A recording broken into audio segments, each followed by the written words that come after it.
사도신경으로 신앙 고백 드림으로 새벽 예배 시작합니다. 전능하사 천지를 만드신 하나님 아버지를 내가 믿사오며 그 외아들 우리 주 예수 그리스도를 믿사오니 이는 성령으로 잉태하사 동정녀 마리아에게 나시고 본디오 빌라도에게 고난을 받으사 십자가에 못 박혀 죽으시고 장사한 지 사흘 만에 죽은 자 가운데서 다시 살아나시며 하늘에 오르사 전능하신 하나님 우편에 앉아 계시다가 저리로서 산자와 죽은 자를 심판하러 오시리라. 성령을 믿사오며 거룩한 공회와 성도가 서로 교통하는 것과 죄를 사하여 주시는 것과 몸이 다시 사는 것과 영원히 사는 것을 믿사옵나이다. 아멘. 이 아침에 우리에게 주시는 하나님의 말씀은 역대하 1장 1절에서 17절 말씀까지, 역대하 1장입니다.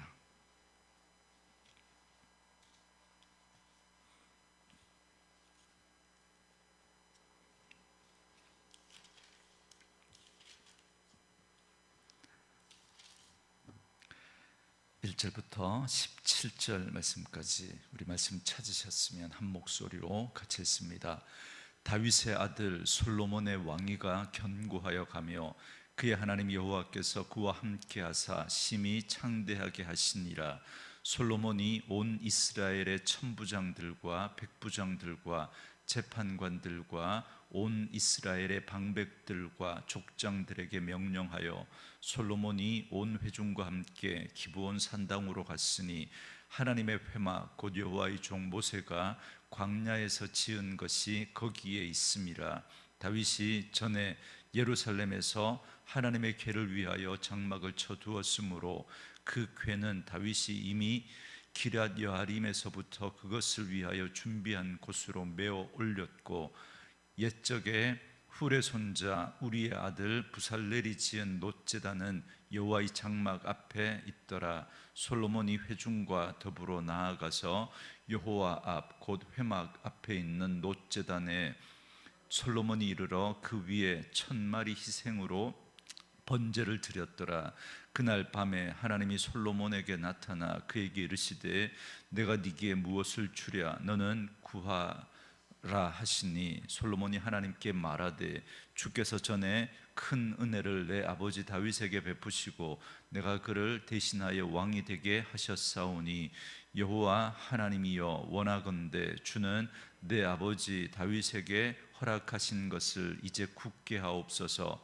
주께서 나를 땅의 티끌같이 많은 백성의 왕으로 삼으셨사오니 주는 이제 내게 지혜와 지식을 주사 이 백성 앞에서 출입하게 하옵소서.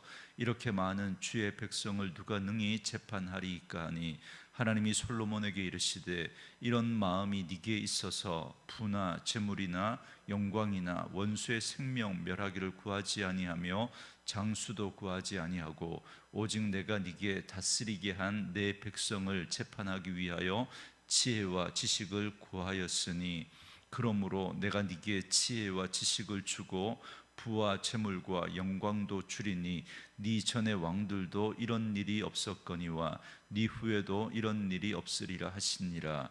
이에 솔로몬이 기브온 산당 회막 앞에서부터 예루살렘으로 돌아와서 이스라엘을 다스렸더라.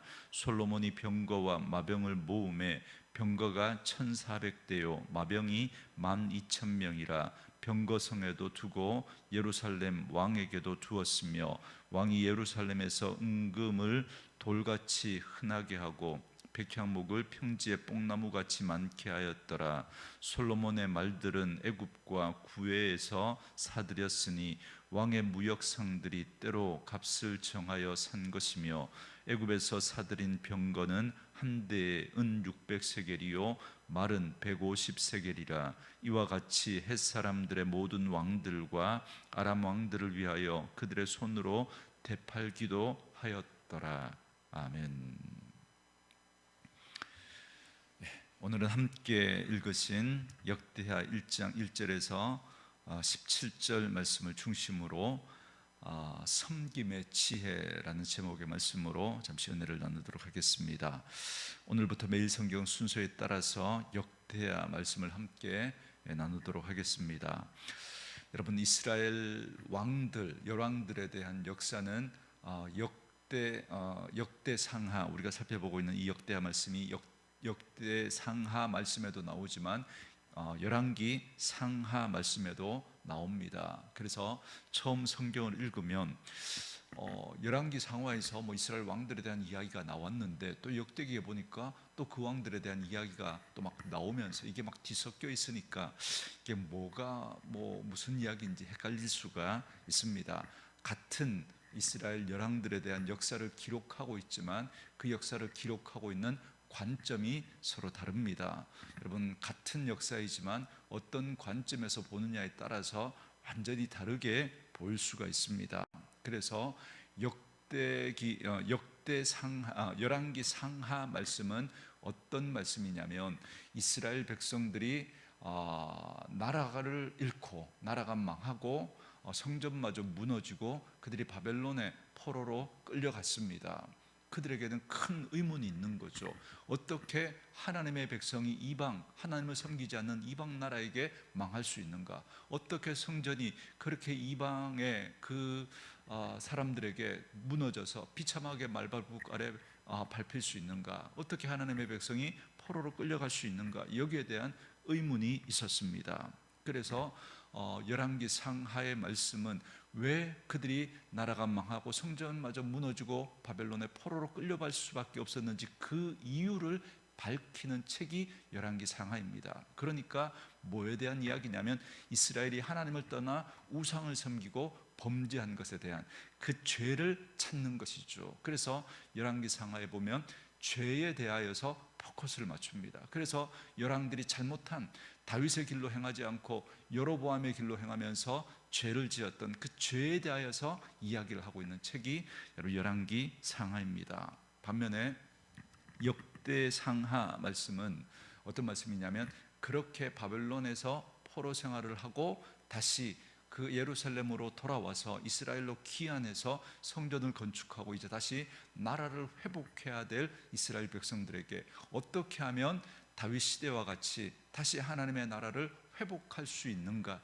거기에 대한 관점을 두고 기록을 했습니다. 그러니까 죄에 대한 이야기는 이제 될 수 있으면 덮어두고, 열왕기에서 말씀했으니까 어떻게 하면 하나님 앞에서 우리가 바르게 신앙생활하고 예배를 회복하고 어떻게 하면 다시 나라를 회복할 수 있을까, 여기에 관점을 두고 있습니다. 그러다가 보니까 죄에 대한 부분들은 잘 언급을 하지 않습니다. 그리고 북이스라엘 같은 경우에는 처음부터 구테타를 일으켜서 이렇게 죄 가운데 행했던 나라이기 때문에 북이스라엘은 관심이 없어요. 남유다에만 관심이 있습니다. 그래서 다윗을 중심으로 해서 어떻게 성전을 건축하고 어떻게 그들이 예배를 회복하고 어떻게 또 나라를 회복해 가야 될지 그들이 잘했던 부분, 그 부분만 이야기를 하고 있는 것이 역대기 말씀입니다. 그런 차이가 있다라는 사실을 여러분 염두에 두시고 두 말씀을 읽으시면 훨씬 더 이해가 잘 되실 겁니다. 그렇기 때문에 우리가 살피게 될 이 역대기는 바벨론에서 태어나 바벨론의 포로로 살아가다가 이제 바사왕 고레스의 칙령으로 성전 건축을 하기 위해서 유대 땅으로 돌아온 유다 백성들을 위해서 기록된 말씀입니다. 그렇기 때문에 하나님의 백성으로서 그들의 정체성이 무엇인지, 이 바벨론의 포로로 살다가 거기서 태어났다가 이렇게 돌아온 사람들이거든요. 그러니까 그들의 정체성이 무엇인지를 이제 밝힙니다. 그래서 그들의 정체성을 가장 함축해서 잘 밝힐 수 있는 게 역사입니다. 그래서 역대기 상에 보면 이스라엘의 역사에 대한 이야기가 쭉, 족보에 대한 이야기가 쭉 나옵니다. 그들의 정체성을 밝히기 위한 것이죠. 그리고 그들이 무엇을 소망해야 하고 무엇을 하고 살아야 하는지에 대한 질문에 대한 답을 하고 있는 것이 바로 역대기 말씀입니다. 그러니까 열왕기서가 왜 하나님의 언약 백성인 이스라엘이 약속의 땅인 가나안에서 추방되어 바벨론의 포로로 끌려가게 되었는가에 대한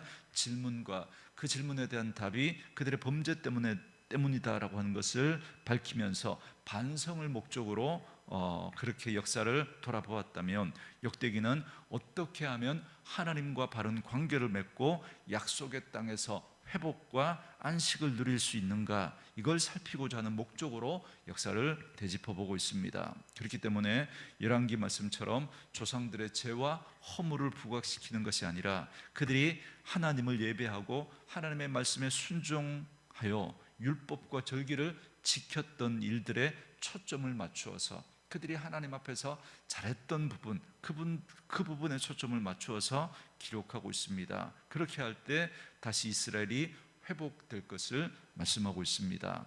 이런 관점에서 보면 이제 바벨론 포로에서 귀환한 유다 백성들은 하나님이 다윗에게 영원한 왕조와 영원한 나라를 주시겠다고 약속한 다윗의 그 언약을 소망으로 품고 성전 중심의 예배 공동체를 세워서 하나님과의 관계를 회복해야 되는 그런 상황에 놓여 있는 사람들입니다. 이제 돌아온 이 이스라엘 백성들을.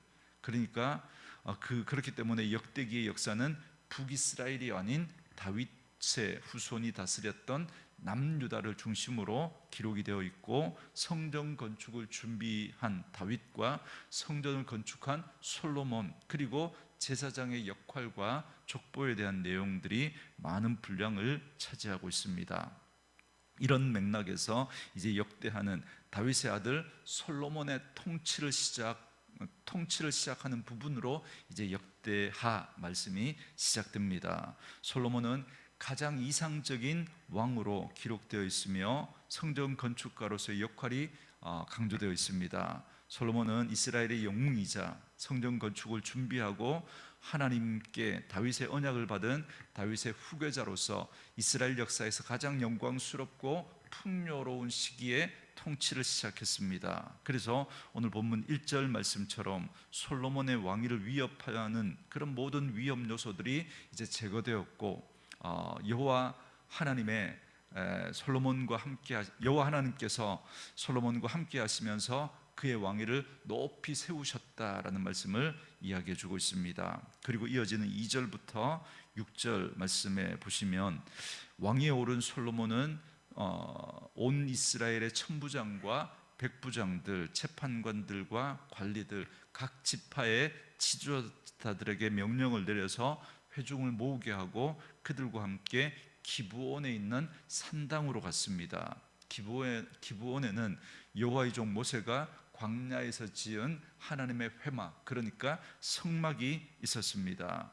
여러분, 다윗이 예루살렘에 하나님의 언약궤를 두기 위해서 그곳에 장막을 치고 그곳으로 언약궤를 메워왔기 때문에 그 성막에 언약궤는 없었지만 그 성막에는 그 모세 시대에 부살렐이 만든 놋제단이 거기 있었거든요. 그렇기 때문에 솔로몬은 온 이스라엘의 그 회중들과 함께 그 놋제단에서 여러분들이 잘 아시는 일천번제, 그러니까 1000번의 희생제사를 드린 것이 아니라 한꺼번에 1000마리의 그 양을 잡아서 번제를 드리는, 하나님께 번제를 드렸습니다. 그리고 이어지는 7절부터 13절 말씀을 보시면, 하나님은 이런 솔로몬의 마음의 중심을 보시고 왕위에 올라서 가장 먼저 하나님 앞에 예배하고 하나님의 은혜를 구하는 그 솔로몬의 중심을 보시고, 솔로몬이 번제를 드린 그날 밤에 솔로몬에게 나타나셔서 그가 원하는 것을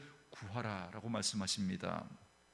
이때 솔로몬은 하나님이 아버지 다윗에게 큰 은혜를 베풀어 주셨던 것을 이야기하면서 다윗에 이어 자신이 왕위에 오르게 한 것을 하나님 앞에 감사하면서 그렇게 하신 분이 하나님이심을 인정합니다. 그리고 그것이 하나님이 다윗에게 하신 그 약속의 성취라는 사실도 분명히 알고 있습니다. 그래서 이제 솔로몬은 그 누구도 땅의 먼지와 같이 많은 이 하나님의 백성들을 통치할 수 있는 능력이 없다고 고백하면서 하나님의 백성을 다스릴 수 있는 지혜와 지식을 달라고 구합니다. 그때 하나님이 이 솔로몬의 이 구하는 것이 너무 마음에 흡족했습니다. 그래서 하나님은 솔로몬이 자신의 부나 재산이나 영광이나 장수나 원수를 죽이는 것을 구하지 않고 오직 하나님이 맡기신 그 백성을 재판하고 통치하기 위해서 지혜와 지식을 구하는 것을 칭찬하시고 그가 구하지 않은 모든 것을 더하시겠다고 약속하십니다. 그래서 이스라엘 역사 가운데 전무후무한 그런 복을 누렸던 사람이 바로 솔로몬입니다. 여러분, 이 말씀도 우리 어제 주일 설교를 했던 그 관점에서 우리가 관점을 바꾸어 보시면, 보십시오. 하나님은 하나님의 백성들을 잘 다스릴 수 있도록 지혜와 지식을 달라고 구하니까 하나님이 솔로몬에게 구하지 않은 부와 재물과 영광을 주시지 않습니까? 여러분, 이렇게 우리가 다른 이들을 축복할 때 하나님은 그에게 얼마나 많은 복을 주시는지 오늘 우리 이 말씀을 통해서도 확인할 수 있습니다. 자, 이제 그 하나님의 약속에 따라서 역대기 기자는 솔로몬이 다스리던 시대에 하나님이 주신 복이 얼마나 풍성했는지를 기록합니다. 14절부터 17절 말씀해 보시면, 솔로몬 치하의 이스라엘은 수많은 병거와 마병으로 이루어진 막강한 군사력을 가지고 있었고 은과 금이 돌과 같이 그렇게 예루살렘에 흔했다. 좀 과장된 표현들이긴 하지만 그죠? 그렇게 이야기를 하고 있습니다. 그리고 귀하고 값비싼 백향목이 평원지대에 흔했던 그 돌무화과 나무처럼 많았다고 그렇게 기록하고 있습니다. 솔로몬의 말들은 왕실의 무역상들을 통해서 애굽과 그리고 교역의 중심지였던 구웨라고 하는 지역에서 수입해 온 것들이었고, 이 무역상들은 이것을 다시 헷 족속과 아람의 왕들에게 되팔기도 했습니다. 이렇게 이스라엘은 하나님을 경외하는 그 왕의 통치 아래 평안과 풍요 속에서 성전 건축을 준비해가고 있는 모습을 1장이 기록해주고 있습니다. 오늘 이 말씀을 묵상하면서 오늘 우리가 하나님 앞에 우리의 모습을 한번 점검해 봤으면 좋겠습니다. 열왕기에서는 이스라엘 백성들이 인간 왕을 구했지만 다윗과 솔로몬 같은 왕조차도 결국 실패했다라고 하는 그 사실을 이야기해 줍니다. 그렇게 나라가 망할 수밖에 없었던 이유가 바로 이런 왕들도 하나님 앞에 실수하고 범죄했던 그런 죄에 대한 모습들, 그리고 그 다윗의 길로 행하지 않았던 수많은 그런 왕들에 대한 이야기를 하면서 그들이 왜 망했는지를 보여줍니다. 그러나 역대기는 솔로몬을 통해서 하나님의 대리 통치자로서 합당한 왕의 모습을 보여주고 있습니다.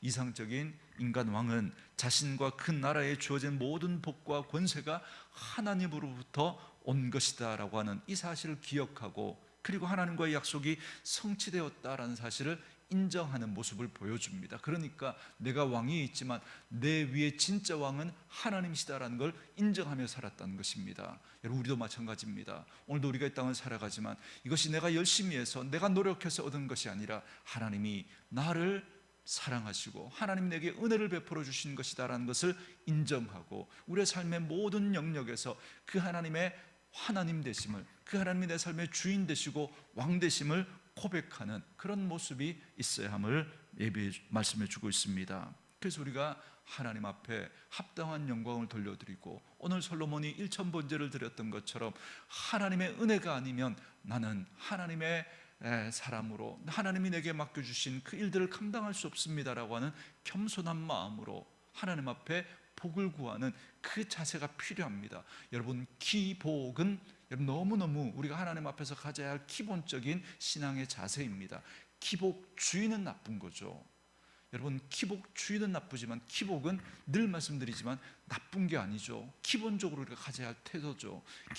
기복주의가 되어버리면 복이 하나님보다 더 우선되고 하나님보다 더 높아져 버리면 그게 기복주의입니다. 그래서 복이 된다면 하나님마저도 버리고 다른 걸 쫓아갈 수 있는 사람이 기복주의입니다. 하나님 앞에 복을 구하지만 그 복을 하나님이 주시지 않으면 다른 걸 언제든지 쫓아갈 수 있는 사람이 기복주의에 빠져 있는 사람입니다. 그러나 여러분, 하나님이 복의 근원이시고 하나님이 내 삶의 왕이심을 인정하는 그 사람은 복을 쫓아가는 것이 아니라 하나님을 구하죠. 그럴 때 하나님이 그에게 은혜를 부어주시는 것입니다. 여러분, 하나님 앞에 복을 구하는 저와 여러분 될 수 있기를 원합니다. 하나님이 은혜 주시지 않으면 살아갈 수 없는 자임을 고백하고, 오늘 솔로몬이 하나님 앞에서 1,000번제를 드리며 지혜와 지식을 구했던 것처럼 하나님 앞에 은혜를 구하시고 받은 은혜를 가지고 하나님 앞에 바르게 사용할 때, 바르게 흘려보낼 때 하나님께서 우리에게 구하지 않은 것들도 채워주시는 분이시다라는 사실을 꼭 기억하시고, 오늘 하나님 앞에 그 은혜를 구하고 받은 은혜를 흘려보내면서 하나님의 뜻을 이루며 살아가는, 그래서 우리의 삶을 통해서 하나님의 나라가 회복되고 하나님의 뜻이 이루어지는 아름답고 복된 삶을 살아갈 수 있는 저와 여러분 되어줄 수 있기를 주의 이름으로 축원합니다. 주신 말씀 묵상하시면서 우리 이 찬양 함께 들으시며 기도하는 시간 갖겠습니다.